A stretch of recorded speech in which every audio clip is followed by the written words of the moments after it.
Meet Noah, Tirzah, Milcah, Hogla, and Mala, 5 unmarried sisters who achieved the impossible 4 decades after the prophetess Miriam led the Israelites in song across the Red Sea. Around 1260 BC, as the Israelites were ready to enter the land of Canaan after 40 years in the desert, these early feminists used their knowledge of Torah and legal savvy to convince Moses to take their case directly to God. These 5 sisters could predict the changes that needed to happen so women could study higher subjects and debate the Torah. There are more than 120 women figures in the Torah, and one cannot learn about all of them. Photographer Dikla Laor is trying to change that. She reimagines female biblical figures and brings them to life in an explosion of color like a Renaissance painting. And in a matter of minutes, she is able to transform these models of today into the matriarchs of our ancient past.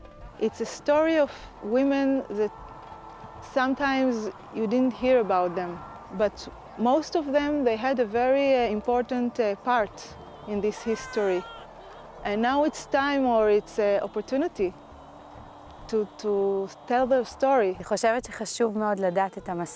always important to know the tradition, to know where we come from, and to know that women back in the times of the Bible were strong even though it wasn't always expressed.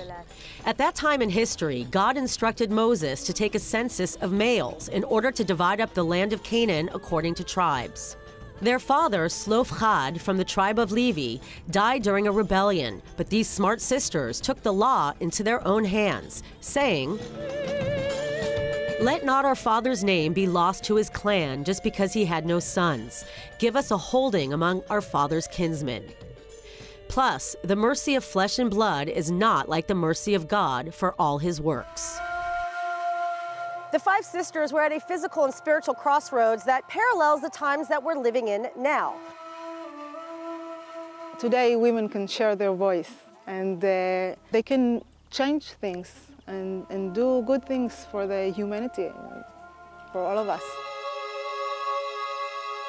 And because of their grace, diplomacy, and unwavering faith in the mercy of God, they merited the biggest blessing. The Torah portion that talks about the daughters inheriting the land is Pinchas, which in the Zohar is a Torah portion of healing. It is an antidote to negativity, and it just shows that through grace and dignity, women have the power to bring healing to the world. Dikla just completed a photo book of biblical women. Last year, I-24 joined her photo shoot about Tamar, the daughter-in-law of Judah, son of Jacob. Tamar was married to Judah's son, who died before they had children. She then waited years to be married to Judah's 3rd son.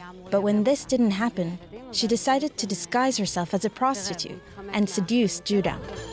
In this era of the time of the woman, Dikla hopes her pictures will be worth much more than 1,000 words from thousands of years ago, but instead an indelible message to the future generations of young women that they can do anything.